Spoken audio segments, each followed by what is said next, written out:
ဒီနေ့ hari ini ဟာရီနီမနက် bisa bisa အေဆိုဘေဆိုအေဆာဘေဆာမနော်အေဆိုဘေဆိုတဘက်ခါ lusa လူဆာနေယ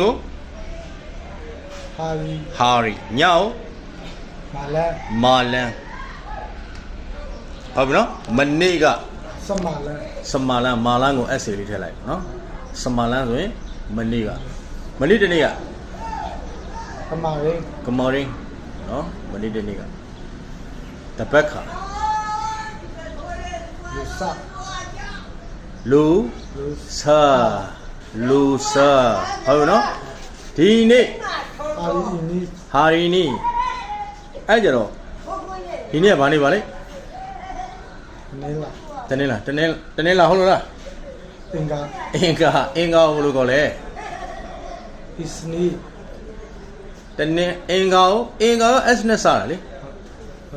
selasa ဆလာဆာနော်ဟာရီဆလာဆာပြောလို့ရပါတယ်ဟာရီဆလာဆာဒီနေ့ဟာရီဆလာဆာဘယ်လိုပြောမလဲဒီနေ့အင်္ဂါနေ့ဆိုရင်ဘယ်လိုပြောမလဲ hari selasa ဟာရီနီ hari ini selasa ဟာရီဆလာဆာဟာရီနီဟာရီဆလာဆာနော်အဲ့ဒါလေးပြောโอเคမှတ်ရမနော်ဟာရီနီဟာရီဆလာဆာ